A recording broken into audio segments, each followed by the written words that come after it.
I'm okay. I'm okay after the Von Miller trade.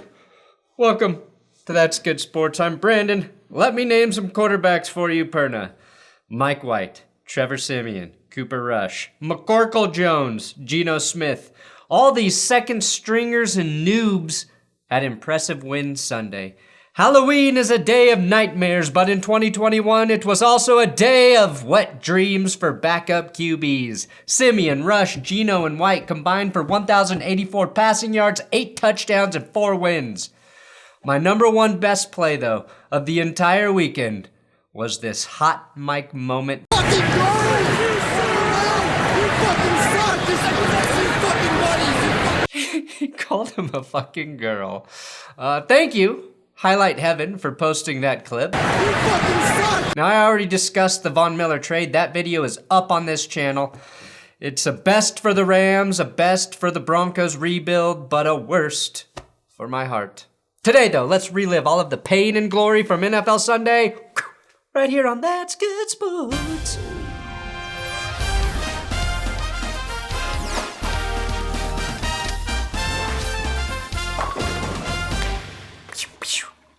Did you subscribe yet? Come on, you fucking girl, subscribe. Today's episode is sponsored by manscaped.com/goodsports. And it's the holidays. What gave that away? Manscaped and That's Good Sports are like peanut butter and jelly, sports cars and midlife crises, or holidays and perfectly packaged gifts. That's why the Performance Package is the perfect gift for this holiday season. It's got the oomph of that sports car I just referenced. See? You thought that was random. Ladies, listen, the Performance Package with the Lawnmower 4.0 really is the best gift. Whatever one of these is the lawnmower really is the best gift you can give this holiday season because it's sort of a gift for yourself. I'm not here to give relationship advice, but if you let a guy know you're thinking about his lower torso area with the gift, your shopping is done. Because it has everything a man needs for below-the-belt grooming. It really feels like you're receiving multiple gifts in just one box. Right now, Manscaped is offering their biggest discount yet. In addition to their 2 free gifts, the travel bag and the anti-chafing boxer briefs, which I'd repurpose for stocking stuffers if I were you. Manscaped's 20% off holiday sale is happening right now. Did you forget it's the holidays? Maybe this will remind you. Don't miss it. Manscaped.com today. Shop it. Do it now. Let's start with the Panthers versus the Falcons. Calvin Ridley, you're a tremendous talent. Take care of your mentals, and we all hope to see you back on the field soon. Ridley announced he's taking time away from the game to take care of his mental health. I think avoiding this game just for general health was a smart move by Calvin Ridley. Worst, Matt Ryan's hand bleeding like a stuck pig after it got stepped on. Ryan missed Ridley in the passing game in this affair. Just 146 passing yards for Matty. I need ice for my hand. And the Panthers defense completely shut down Kyle Pitts, holding him to just 2 receptions for 13 yards. Best, Chuba Hubbard admitted he's on drugs every day with the Panthers. Go to Oklahoma State. I used to be on drugs every day after practice. I do the same thing here, so. My recommendation to Chuba is take more drugs until you can average 8.2 yards per carry like the best running back on your team, Sam Darnold. Worst, Robbie Anderson took the hit of the week, getting crushed by Eric Harris. Sam Darnold led him right into Harris, and then, well, Darnold got hit pretty damn hard too. Worst, for a split second, it looks like Sam Darnold gets his head separated from his body. There were some very talented filmmakers in Hollywood asking how the Panthers shot this special effect in real time. Best, Stephon Gilmore sealed the victory with his first interception as a member of the Carolina Panthers. Tennessee versus Indy. Worst, Carson Wentz had another hilarious turnover, giving the ball to Elijah Molden at the goal line. This time it gives the Titans the lead in the last 90 seconds of the game, but somehow it was better than a safety. Wentz may shatter the NFL record for fewest, but simultaneously dumbest turnovers we've ever seen in a single season. He's both as safe with the ball as Aaron Rodgers and as dangerous with the ball as 2019 Jameis Winston. Best, Carson Wentz shook it off and drove the Colts right back down the field to tie the game, aided by a pass interference call. Say what you want about Wentz, but all those mistakes last season forced him to learn how to bounce back. Best, the Titans won in overtime on a Randy Bullock field goal, taking the top spot in the AFC after I cursed the Bengals. Sorry, Bengals. Bullock has actually been pretty clutch all season long. Worst. Derrick Henry suffered a foot injury in the win that has ended his MVP-worthy season, robbing the king of the opportunity to have back-to-back 2,000-yard rushing seasons and robbing all of us of any reason to pay attention to the Titans. There's a chance Derrick Henry could be back for the playoffs, but fuck, man. Dolphins, Bills, worst. This friggin' dart by Tua Tagovailoa. While a great throw, it was the only Dolphins highlight from a 3-hour game. Best, Josh Allen was the leading rusher for the Bills, picking up 55 yards and a touchdown in addition to his 2 TDs through the air. Best, the Bills' defense playing lights out in a game the offense sucked for an entire half. Buffalo can go all the way this time because their defense can keep them afloat through the inevitable highs and lows an offense can go through the course of a season. Cincinnati versus New York Jets, yes, the curse game. Best, Jets QB Mike White starts the game with 12 straight completions. I'm not sure the Jets have strung together 12 straight completions since Chad Pennington. Pennington could throw 30 straight and still not top 150 passing yards, but damn, Pennington was efficient. Worst, White ended his streak with a near pick 6, followed by another pick just to make sure he didn't hurt Zach Wilson's feelings too much by looking so much better than him. Okay, fine, we can't even blame White for that pick. We can blame Michael Carter's face for the second INT, the same way I blame my face for never getting laid in my 20s. Jamar Chase did add another touchdown in the first half, which gives him more TDs than all other rookies combined. But it was this catch by T. Higgins down the sideline that gave me and Bengals fans a little bit of hope that the curse might be a myth. Worst, this call. This was the worst call of the weekend. This Keelan Cole insane catch. Ruled a touchdown and then reversed. A cheek down is 2 feet. The fact that the NFL officials overturned this touchdown is a sin. You bastards. Worst, Braxton Berrios did get the TD 2 plays later, but he bobbled the ball much more than Keelan Cole, which is just classic racist NFL. The NFL loves taking touchdowns away from black men and giving them to undersized, speedy white receivers. It's why they made Cooper Kupp in a lab. Does anyone know where Cooper Kupp came from? Exactly. Best, this double pass trick play the Bengals designed to Joe Mixon. This is mostly just a really arrogant way to run a screen pass, but I like it. Best, Mike White gets the win, tossed not 1, not 2, but 3 TDs, and became the Jets' first QB to throw for more than 400 passing yards since Vinny Testaverde, first quarterback since Cam Newton to throw for 400 in his NFL debut. Before this game, Mike White was best known for giving NFL photographers a live tutorial on how to inject heroin. Now he just injects wins into the city of New York, and injected himself into the end zone for a sick 2-point catch. And he is most certainly my Benchwarmer Brew Player of the Week. Buy my fucking coffee. Steelers versus Browns. Best, Baker Mayfield played with this contraption on his arm.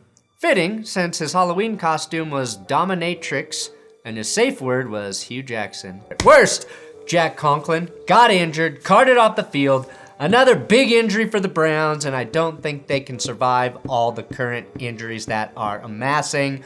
Worst, Jarvis Landry fumbling away the Browns' best chance to win this game. Worst, the Steelers in a 3-3 game run a fake field goal with Chris Boswell, who tried to extend the play like vintage Ben Roethlisberger and took a shot that ended up taking him out of the game. Unlike Ben, he was not faking the injury for attention. Boswell was blasted in the face, but everyone knows kickers' heads are not protected by the league rules per the collective bargaining agreement. I believe Section 48, Rule 6, Article 11 states, fuck them kickers. Best. On 4th and goal, Pat Freiermuth made a circus catch in the back of the end zone to give the Steelers a 5-point lead that would end up being the difference in the game. Eagles versus Lions, worst? We can no longer give the Lions the benefit of the doubt. After absolutely getting destroyed at home by the 2-5 Eagles, it's abundantly clear that the Lions are the worst team in the NFL.